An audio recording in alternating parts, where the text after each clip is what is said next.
Chapter 2. Ours is the age of worry. How insulting! What a ridiculous statement! How ignorant of our achievements! I can well imagine some of my readers saying, when they see this chapter heading, "This, an age of worry? Why, this is the age of progress, of advancement, of uplift, of the onward march of a great and wonderful civilization." Is it? Certainly it is. See what we have done in electricity. Look at the telephone, telegraph, wireless, and now the wireless telephone. See our advancement in mechanics, the automobile, the new locomotives, vessels, and so on. See our conquest of the air, dirigibles, aeroplanes, hydroplanes, and the like. Yes, I see. And what of it? We have done our advancement, our conquest, and so on, and so on. Yes, I see. We have not lessened our arrogance, our empty-headed pride, our boasting. We? Why, we? What have you and I had to do with the new inventions in electricity, or mechanics, or the conquest of the air? Not one single, solitary thing. The progress of the world has been made through the efforts of a few solitary, exceptional, rare individuals, not by the combined efforts of us all.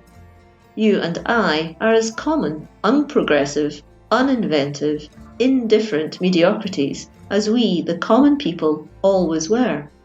We have not contributed one iota to all this progress, and I often question whether much of it comes to us more fraught with good than evil. We claim the results without engaging in the work. We use the phone and worry because Central doesn't get us our connections immediately, when we haven't the faintest conception of how the connection is gained, or why we are delayed. We ride on the fast train, but chafe and worry ourselves, and everybody about us, to a frazzle because we are stopped on a siding by a semaphore of a block station which we never have observed, and would not understand if we did. We reap but have not sowed, gather but have not strewed, and that is ever injurious and never beneficial.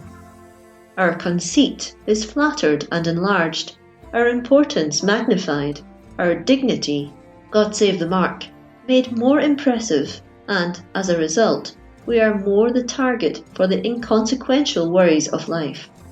We worry if we are not flattered, if our importance is not recognized, even by strangers, and our dignity not honored. In other words, we worry that we are not kowtowed to, deferred to, respectfully greeted on every hand, and made to feel that civilization, progress, and advancement are materially furthered and enhanced by our mere existence. Every individual with such an outlook on life is a prolific distributor of worry germs. He, she is a pest and a nuisance, more disturbing to the real peace of the community than a victim of smallpox, and one who should be isolated in a pest house.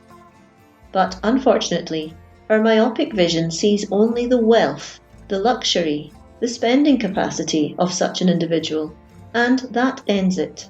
We bow down and worship before the golden calf.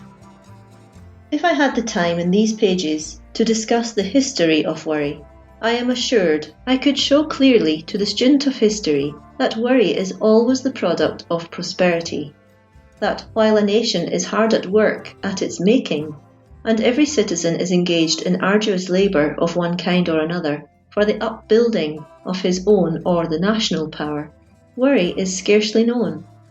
The builders of our American civilization were too busy conquering the wilderness of New England, the prairies of the Middle West, the savannas and lush growths of the South, the arid deserts of the West, to have much time for worry. Such men and women were gifted with energy, the power of initiative and executive ability. They were forceful, daring, courageous, and active, and in their very working had neither time nor thought for worry.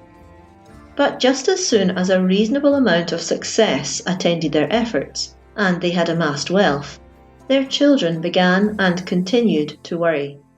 Not occupied with work that demands our unceasing energy, we find ourselves occupied with trifles, worrying over our health, our investments, our luxuries, our lapdogs, and our frivolous occupations.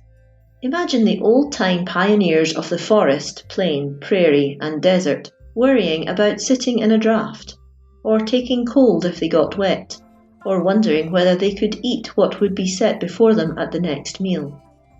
They were out in the open, compelled to take whatever weather came to them, rain or shine, hot or cold, sleet or snow, and ready when the sunset hour came to eat with relish and appetite sauce, the rude and plain victuals placed upon the table.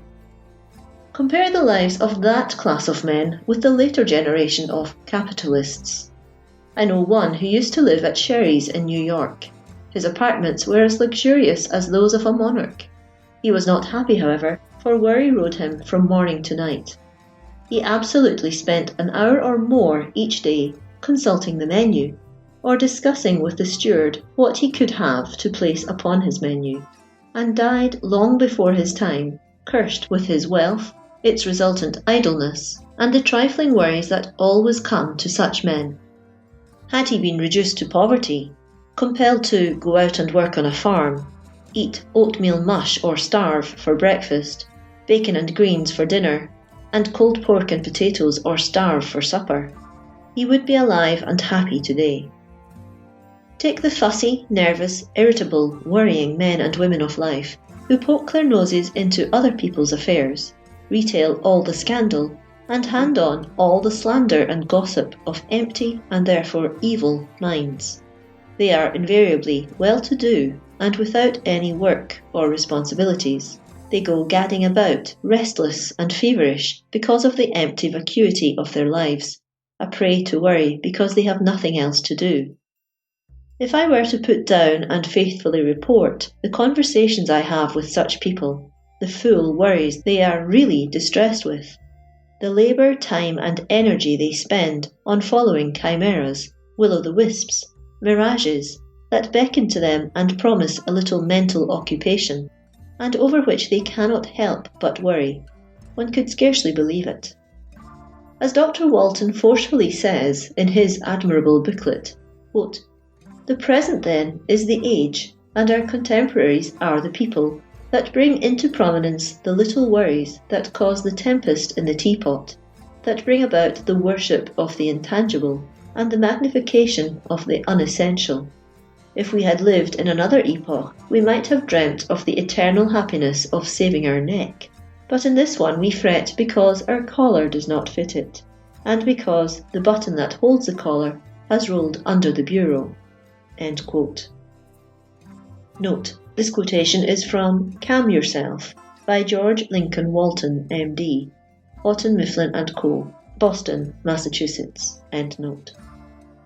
I am not so foolish as to imagine for one moment that I can correct the worrying tendency of the age, but I do want to be free from worry myself, to show others that it is unnecessary and needless, and also that it is possible to live a life free from its demoralizing and altogether injurious influences.